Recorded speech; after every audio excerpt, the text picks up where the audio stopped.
Saudara-saudara terkasih di dalam Kristus, selamat pagi, salam jumpa lagi dalam Sabda Siap Saji Rabu 13 Januari 2021, hari biasa pekan pertama. Karena Bapa, Putra dan Roh Kudus. Amin. Bapa yang penuh kasih, ketika Yesus mengumpulkan para murid, Ia pun juga mengunjungi keluarga para muridnya, di mana saat itu Ia bertemu dengan ibu Simon Petrus yang sakit dan Ia memberkatinya. Sesudah itu Dia pergi berdoa seorang diri untuk mohon kekuatan dalam karya-karya di hari esok. Ajarlah kami juga belajar dari Yesus yang memprioritaskan hidup doa sebagai kekuatan dalam karya kami. Dan yang kedua, kami juga harus peduli kepada orang-orang yang ada di sekitar kami yang membantu pelayanan kami, sehingga semuanya dapat berjalan dengan baik, adil, dan penuh kasih. Demi Kristus Putramu dan pengantara kami, kini dan sepanjang masa. Amin. Tuhan bersamamu dan bersama rohmu. Inilah Injil Yesus Kristus menurut Markus. Dimuliakanlah Tuhan. Sekeluarnya dari rumah ibadat di Kapernaum, Yesus dan Yakobus dan Yohanes pergi ke rumah Simon dan Andreas. Ibu mertua Simon terbaring karena sakit demam.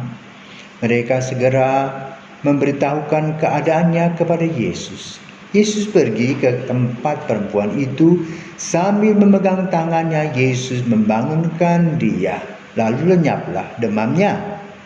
Kemudian perempuan itu melayani mereka. Menjelang malam sesudah matahari terbenam, dibawalah kepada Yesus semua orang yang menderita sakit dan yang kerasukan setan. Maka berkerumunlah seluruh penduduk kota itu di depan pintu. Ia menyembuhkan banyak orang yang menderita bermacam-macam penyakit dan mengusir banyak setan. Ia tidak memperbolehkan setan-setan itu berbicara, sebab mereka mengenal Dia.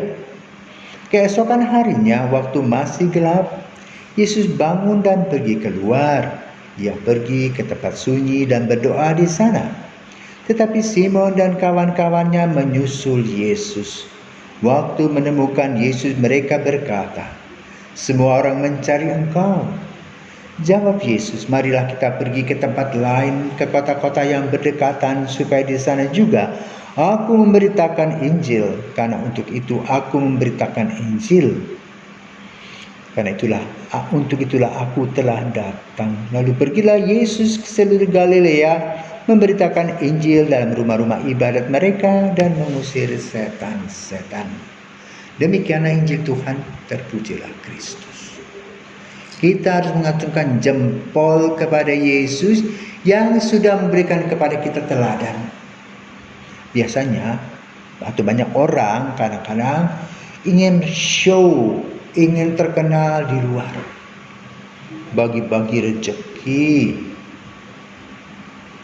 perhatikan orang di luar. Tetapi urusan dalam negeri tunggu dulu. Ada karyawan yang gajinya kecil, padahal bosnya donatur besar. Ada yang juga melaksanakan cinta kasih, memberikan pencerahan, mengarahkan orang untuk melakukan cinta kasih, tetapi dengan pegawai sendiri, kamu kan hidup sosial, kamu kan kerja sosial. Lalu karyawan mengatakan, ya sosial lah kita ini. Ya sudah. Tetapi hari ini kita diajak untuk melihat bagaimana Yesus punya sensitivitas ketika dia mendengar mertua Simon sakit. Maka dia datang ke rumahnya, menjamah ibu ini dan sembuh. Artinya apa? Segala kebutuhan anak buahnya dipenuhi dulu, agar ketika mereka pergi berjalan mewartakan karya Tuhan, mereka sudah tenang, aman, dan damai. Tidak sembunyi-sembunyi, tetapi terang-terangan. Kedua, setelah itu apa yang dibuat oleh Yesus?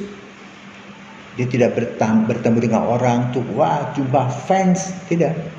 Dia berdoa seorang diri, mencari kekuatan baru agar apa yang dia kerjakan betul-betul demi kemuliaan Bapa di surga. Kita lain, kita langsung pengennya wah, terkenal. Ketiga, dari Injil ini kita diajak untuk juga melihat kebutuhan di tempat lain, ya jangan egois. Oh, pokoknya di sekitar kita ya selesai, semua sejahtera. Di tetangga itu urusan orang lain. Tidak bisa demikian. Gereja kita adalah gereja universal. Jadi kalau kita lihat tetangga kita memberikan tenaga, ya beri. Jangan egois. Kadang-kadang kita lupa diri. Kalau kita sudah dicukupi, ya sudah, tutup mata, tutup pintu, kita nikmati. Sementara tetangga di sebelah dengan yang menderita, kita tidak pernah peduli. Atau juga kita menghimpun dana, relasi dengan orang-orang yang beruang, sementara yang miskin ketuk pintu tidak ada waktu, tidak mau kenal. Nah, ini bertentangan dengan motivasi pelayanan Yesus. Di mana hari ini Yesus mengajarkan kepada kita, ya, agar kita melayani sebagaimana disampaikan kepada dalam Injil pada hari ini. Marilah kita pergi ke tempat lain, ke kota-kota yang berdekatan, supaya di sana juga aku memberitakan Injil. Karena itulah tugasku ketika aku datang. Maka ada 3 hal yang disampaikan oleh Yesus dalam Injil pada hari ini. 1, perhatikan secara internal teamworknya, gajinya yang harus cukup, bukan hanya omong-omong. Dengarkan juga kesulitan mereka, sehingga ketika mereka membantu kita dalam perutusan, tim ini sudah tenang. Yang kedua, dasar dan kekuatan dari pelayanan kasih Yesus adalah doa, sehingga ketika semuanya berhasil, itu ditujukan untuk kemuliaan Bapa. Ketiga, ayo jangan hanya perhatikan diri sendiri, perhatikan juga tetangga, orang lain yang memerlukan kehadiran Yesus. Maka kita harus membuka cabang atau komunitas baru, atau membiarkan orang-orang yang ada yang bisa membantu tetangga kita melayani. Sehingga gereja ini bukan hanya gereja lokal, tapi gereja universal. Selamat pagi, Tuhan memberkati. Mari kita berdoa. Bapa penuh kasih, Engkau telah memanggil murid-murid-Mu pertama di sekitar Galilea, namun sesudah itu seantero dunia. Ajarlah kami untuk mengikuti motivasi-Mu, memperhatikan saudara-saudara kami yang Kau utus dalam karya bersama. Ajarlah kami juga untuk senantiasa berdoa, memanfaatkan waktu dalam karya hidup kami. Ketiga, kami juga mohon berkat Tuhan agar kami terbuka kepada siapa saja yang memerlukan bantuan dan tenaga serta pikiran kami. Sehingga gereja ini adalah gereja universal yang Kau jadikan sebagai kabar gembira. Demi Kristus Putra-Mu dan pengantara kami, kini dan sepanjang masa. Amin.